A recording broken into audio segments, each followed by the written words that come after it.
I've ordered for the both of us. No objections, I assume. I'm sure you trust my taste.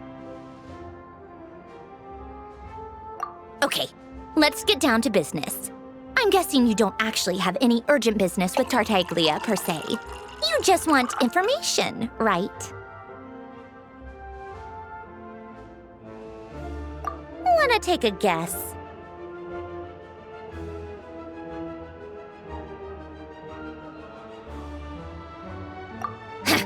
Of course you'd say that. You shouldn't underestimate Counselor Tartaglia, you know. That's right. I'm sure you've heard of the Snezhnograd Vecha by now. Well, he's busy preparing some paperwork for their next meeting. They'll be discussing yet another extension to Project Stuja. It's basically all anyone cares about in the Vecha these days.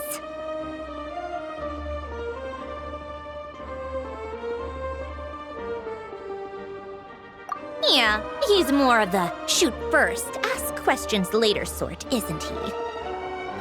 It all started with a very detailed letter that Capitano left for the jester, Piero, before leaving for Natlan.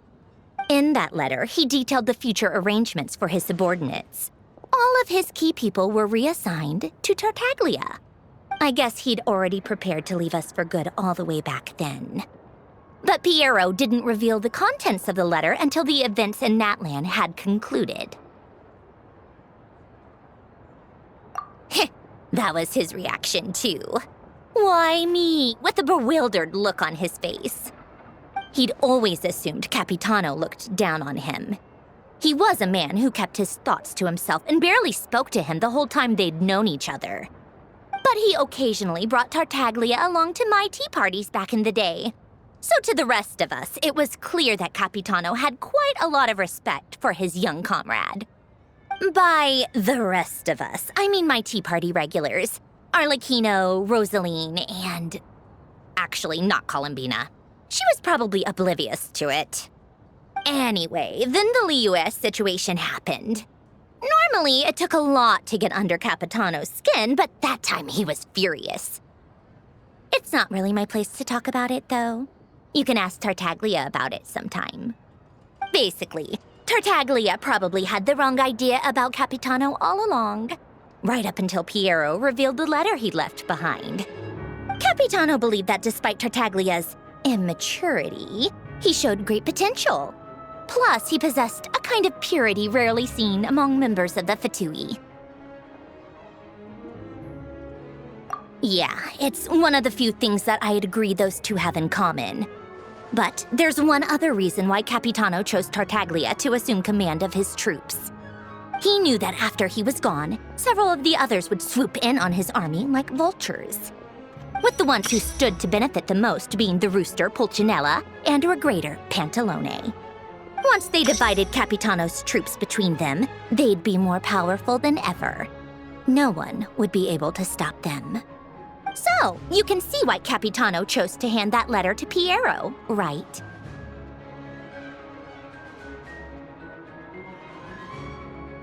Exactly. Piero also needed to back a harbinger as soon as possible. And, all things considered, Tartaglia was the best choice. Even though Tartaglia has had the support of Northland Bank for a long time, he and Pantalone are ultimately not cut from the same cloth. I'd say Capitano made a good judgment call.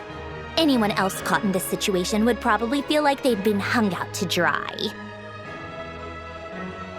His best course of action will be to distance himself from any shady business, while still maintaining friendly relations with Pantalone, but seeking Pulcinella's support at the same time.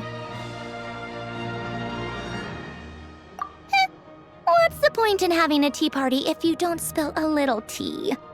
Besides, none of this is confidential anyway. Ask any journalist out there. They'll give you all the lurid details. You'll see it firsthand if you ever sit in on a session of the Snezhnograd Vecha. All the factional strife, whether open or unspoken, it plays out for all to see in that one little room.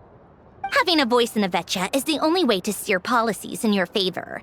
So, every person in that room represents a particular interest group. Pantalone, for instance, represents the financial sector, And Tartaglia represents the Fatui soldiers. Personally, I have no interest in political jousting. But since I have a number of engineers and researchers under my command, I have to make their voices heard. Then there's Pulcinella, the linchpin of the Vecchia. He represents politics itself. Everything involves him, so nothing can bypass him. Any issue that comes up, he knows how to mediate. That's what the Tsaritsa values most about him. I'm starting to see why everyone is so frustrated with the way things are, but also powerless to change it. A complex web of interests connects all parties involved, and the Tsaritsa sitting at the top adds another layer of complexity. It must be nearly impossible to come up with a perfect solution. All right, I'm done carrying this conversation. Time for you to answer a question of mine. You must have known that you can get the info you needed from me. So why was Tartaglia the first person you asked to see and not me? I just don't understand, that's all. Anyway, do I really need a reason? Wait. Oh, I think I know what it is. Columbina passed on my message to you before you left Not Cry, right? I only meant you should be mindful of which side you're on. Is that actually why you didn't ask for me? Because you took that to heart?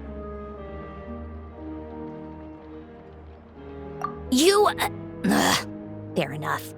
It's not your fault. I blame all these politicians I've been hanging around with lately. Always beating about the bush when they talk. I guess it must have rubbed off on me. Anyway, just ask for my help next time, okay? Little things like this are no problem. Lady Marionette. What now? Can't you see I'm on my break? Whatever it is, just leave it on my desk. I'll look at it later. Sorry to disturb you during your break, ma'am, but I'm afraid it's an emergency. Isn't it always? I've told you before, fixing the tracks and transporting ice blocks does not constitute an emergency. The equipment in Svietlo-Lidovka is in urgent need of maintenance. With how the weather's been recently, we suspect that the cause is a buildup of snow, exceeding the maximum weight limit. The supports on one of the machines broke and fell, awakening a dormant beast and leaving many of the ice miners trapped in a nearby ice cave. Luckily, Odette's team was nearby and launched a rescue operation, but we're still facing a severe manpower shortage for both the rescue and engineering teams. I guess that's it then. Our tea party will have to end here. I'm the only engineer you'll need. Do you actually want to come with, or are you just saying that?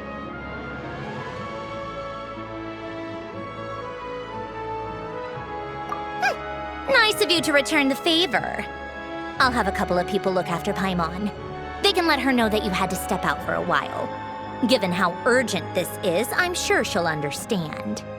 And honestly, I'd rather have your help than anyone else's. Between your skills and experience, you'd be reliable help. Then let's go. You, take 2 people to Pavoyer restaurant.